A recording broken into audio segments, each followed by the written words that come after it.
ये कोई बाढ़ प्रभावित इलाका नहीं है, ये है हमारे देश की राजधानी दिल्ली, जिस पे हम सारे भारतीय प्राउड करते हैं और कहते हैं हमारे देश की राजधानी तो दिल्ली है। बचपन से यही पढ़ते आ रहे हैं। पर हमारे देश की राजधानी की दिल्ली की हाल क्या है वो आप इस वीडियो में देखेंगे।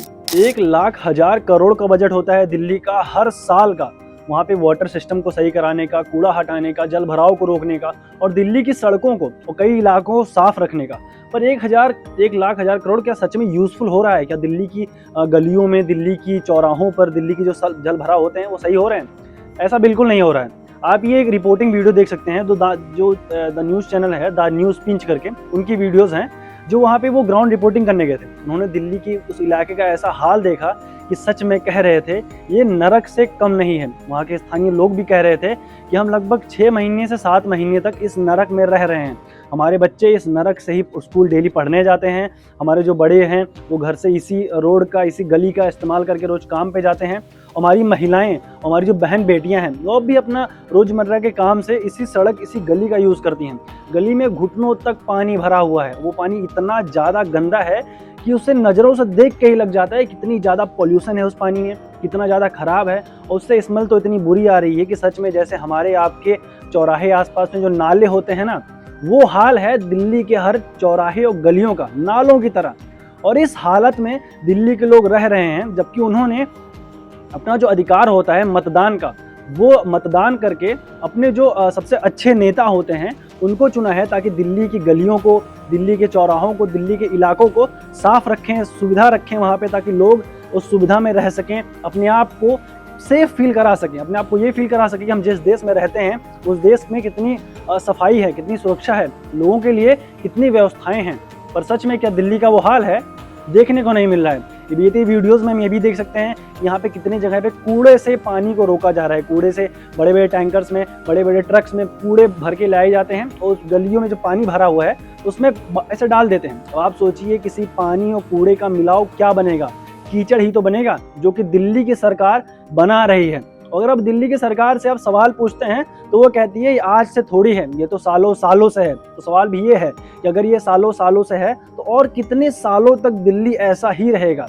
आप किसी देश की बात करते हैं तो उस देश की खूबसूरती इस बात से पता चलती है कि उसकी देश की राजधानी कैसी है। जैसे एक राज्य की राजधानी होती है जो पूरे राज्य में सबसे विकसित होती है, सबसे खूबसूरत होती है, सबसे साफ सुथरी होती है, वैसे एक देश की भी राजधानी होती है। तो दिल्ली की राजधानी का हाल ये है, जो कि सच में देखने लायक नहीं है। वीडियो में आगे बढ़ते हैं, हम देखते हैं ये जिम्मेदारी किसकी है ये हाल होने का, और इसे अब सही करने की जिम्मेदारी किसकी होगी।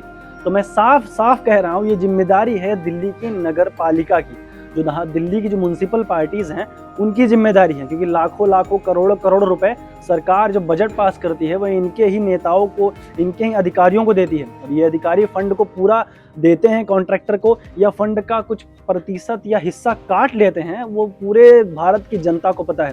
आज तक भारत में ऐसा कोई प्रोजेक्ट बना ही नहीं है जिसमें नेता, जिसमें विधायक आके अपना पैसा ना मांगे हों। बिना पैसा से ना विधायक का घर चलने वाला है, ना बड़ी बड़ी बिल्डिंगें बनने वाली हैं, ना वो बड़े बड़े जो फ्लैट लिखाए जाते हैं विधायकों के नाम पे वो मिलने वाली हैं। वही हाल है इस दिल्ली के इस इलाके का।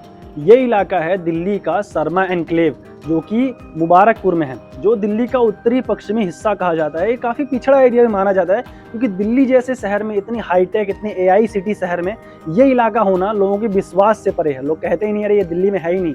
पर सच में आप ग्राउंड रिपोर्ट पे जाके देखिए, जैसे ये रिपोर्टर्स गए थे अपनी जान को जोखिम में डाल के सरकार के खिलाफ जाके, बड़े बड़े भूमाफिया के खिलाफ जाके ग्राउंड रिपोर्टिंग करके आए हैं। उन्होंने सच दिखाया है कि दिल्ली का हाल क्या है। वहाँ छोटे छोटे बच्चों को उनके पेरेंट्स जो हैं वो कंधे पे उठा के स्कूल लेके जा रहे हैं। उन्होंने एक अलग सा जूता बनवा लिया है, जैसे वो सड़क पे बनाते हुए लोग जूता नहीं पहनते हैं, जो काम करते हैं तो जूता पहनते हैं, इतने ऊपर तक रहे ताकि कीचड़ ना लगे। वो जूता वो 6 महीने से, सालों से यूज़ करते आ रहे हैं, क्योंकि उनके पास इसकी कोई समस्या का हल नहीं है। उन्होंने कागजी तौर पे जो शिकायतें होती हैं उन्होंने हर महीने में 2-2, 3-3 की, लगभग 6 महीने की शिकायतें जोड़ लेंगे तो 10 से भी पार जा रही हैं। 10 शिकायतें की गई हैं, नोटिस पे नोटिस लगाया गया है, पर सरकार कार्रवाई पे नहीं उतरी है। सरकार ने वहाँ कुछ काम नहीं कराया। उसको पानी को जो है वाटर फिलिंग को हटाने के लिए कचड़े बहा दिए वहाँ पे, प्लास्टिक की बड़ी बड़ी बोतलें बहा दी वहाँ पे। लगभग टनों टन जो कूड़े होते हैं, जो कूड़े का भंडार था, जिसे CM रेखा गुप्ता कह रही थी कि तुम्हें जाना पड़ेगा जी, तुम्हें जाना पड़ेगा जी, वो पहाड़ को उठा के ला के यहाँ के गलियों में फेंक दे रहे हैं। उसका नाम कह रहे हैं कि इससे पानी की जो जल भराव है वो खत्म हो जाएगी, और ये नहीं कह रहे हैं कि इससे वहाँ कचरा भी बन जाएगा।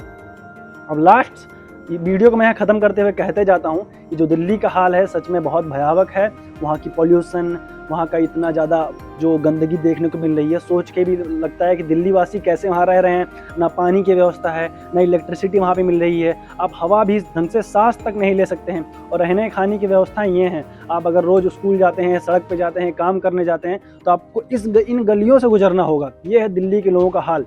अब भारत की खूबसूरती तो दिल्ली से पता चलती है, तो मेरा सवाल दिल्ली के लिए उठाना बिल्कुल ज़रूरी था। और ये सवाल मेरे साथ साथ इस रिपोर्टर ने भी रेखा गुप्ता से किया है। रेखा गुप्ता को उन्होंने चैलेंज कर दिया है। मैं अपनी वीडियो यहाँ समाप्त करता हूँ। अब आपकी जिम्मेदारी देके जाता हूँ कि आप दिल्ली के इस सारे मुद्दों को लेकर क्या कहेंगे, आप क्या सोचते हैं और आप क्या चाहते हैं दिल्ली को भविष्य में कैसा हो दिल्ली, कमेंट सेक्शन में ज़रूर बताएं। तो ऐसे ही राजनीतिक वीडियोज़ के लिए और ऐसे ही सच जानने के लिए आपकी खबर राजनीति को जरूर सब्सक्राइब करें।